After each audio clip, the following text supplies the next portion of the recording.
गीता के माध्यम से हमारे बीच में बताया भी है। आपने देखा है कि उनके मंचों पर कई बार उनने गीता के श्लोक बोले। अपनी संस्कृति और अपने विचार अपने लोगों के बीच में अच्छे से परोसते हैं। रामायण, गीता, भागवत हम सब सुनते हैं, हम जानते हैं। ऐसा तो है नहीं कि कांग्रेस के समय भगवान श्री कृष्ण गीता के रूप में नहीं थे, उनके विचार ही नहीं थे गीता में।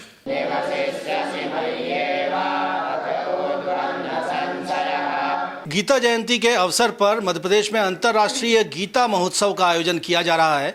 जगह जगह जिला मुख्यालयों में भी सामूहिक गीता पाठ किए जा रहे हैं और राजधानी भोपाल में तो एक वर्ल्ड रिकॉर्ड ही बनाया गया है, जहां पर 5000 से ज़्यादा लोगों ने, जिसमें आचार्य भी शामिल थे, बटुक भी शामिल थे, उन्होंने एक वर्ल्ड रिकॉर्ड बनाया है कर्मयोग का सामूहिक पाठ करते हुए। और विविध आयोजन है और इस वक्त खास बातचीत करने के लिए हमारे साथ जगत गुरु स्वामी राघव देवाचार्य जी महाराज हैं, उनसे हम बातचीत करेंगे। स्वामी जी, सबसे पहले तो मैं आपसे जानना चाहता हूँ कि गीता जयंती पर अंतर्राष्ट्रीय गीता महोत्सव का आयोजन एक अभूतपूर्व आयोजन है, इसको लेकर आप क्या कहेंगे?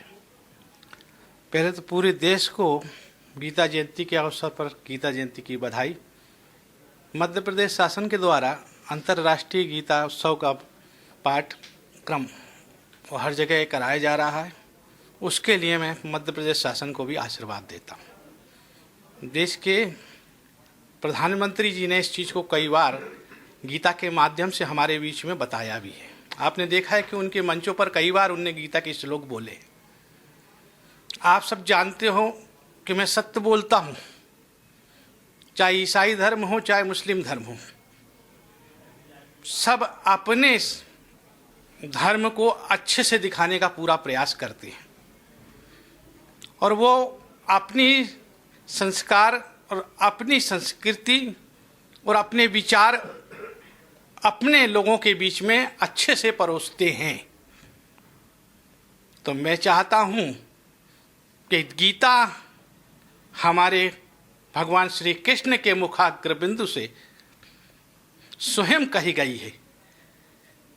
गीता सिद्ध है, इसलिए गीता को पाठ्यक्रम में लेना ही चाहिए और गीता के माध्यम से संसार को गीता के बारे में बताना चाहिए। जिस प्रकार वो अपने धर्म को पूर्ण रूप से बताते हैं तो हमको भी पीछे नहीं हटना चाहिए। हम जानते हैं हमारा भारत बड़ा प्रेम, भक्ति और एकता का परिचय देता है, सब धर्मों को लेने का भाव रखता है, लेकिन हम पीछे छूट जाएं ये नहीं होना चाहिए। गीता को भी शामिल करना चाहिए। और हमारे जी, आप कह रहे हैं कि स्कूली शिक्षा के साथ साथ उच्च शिक्षा में भी गीता को अनिवार्य अंग बनाया जाए शिक्षा? बिल्कुल बनाया जाए। हम तो चाहते हैं उच्च शिक्षा में और आना ही चाहिए। पाठ्यक्रम के जो भी, चाहे वो हमारे 10वीं 12वीं के विद्यार्थी हों चाहे कॉलेज के विद्यार्थी हों, सबके अंदर ये चीज़ों गीता का महत्व समझाया जाना चाहिए। क्योंकि रामायण, गीता, भागवत हम सब सुनते हैं, हम जानते हैं, लेकिन यदि वो पाठ्यक्रम में आ जाएगी तो हमारे एक एक विद्यार्थियों को मालूम होगा राम कौन है, कृष्ण कौन है, उनका परिचय क्या है।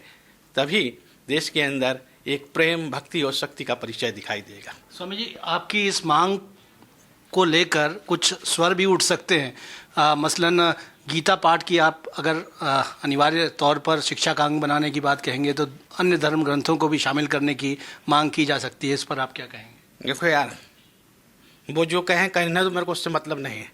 मैंने अपनी बात कह ली है और मैं चाहता हूँ ये होना चाहिए बस। अच्छा, इतने समय में बाद ये मांग आपकी ओर से उठी गई है, इससे पहले कांग्रेस की सरकारें भी रही थीं, ये मांग अभी उठाने को लेकर भी कुछ विशेष प्रयोजन है?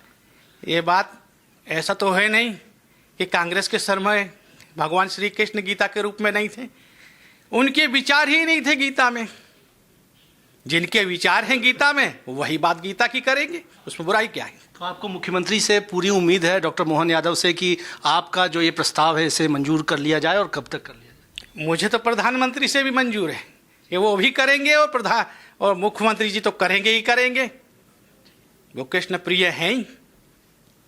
बहुत बहुत धन्यवाद। हमने बात की स्वामी राघव देवाचार्य जी से, जगत गुरु हैं, और वो कह रहे हैं कि गीता महोत्सव के इस आयोजन के दौरान वो ये कहना चाहते हैं प्रधानमंत्री से भी और मध्य प्रदेश के मुख्यमंत्री डॉक्टर मोहन यादव से भी कि गीता को स्कूली शिक्षा का और उच्च शिक्षा का अनिवार्य अंग बनाया जाए, ताकि विद्यार्थियों का आध्यात्मिक और सांस्कृतिक विकास भी हो सके। और उनका यह भी कहना है कि कांग्रेस की आस्था गीता में नहीं रही। एक बड़ा बयान उनकी ओर से दिया गया, इसलिए पहले ये मांग नहीं की गई, लेकिन अब उन्हें पूरी उम्मीद है कि मुख्यमंत्री और प्रधानमंत्री उनकी इस प्रस्ताव, उनकी इस मांग पर विचार करेंगे और गीता को शिक्षा का अनिवार्य अंग बनाया जाएगा।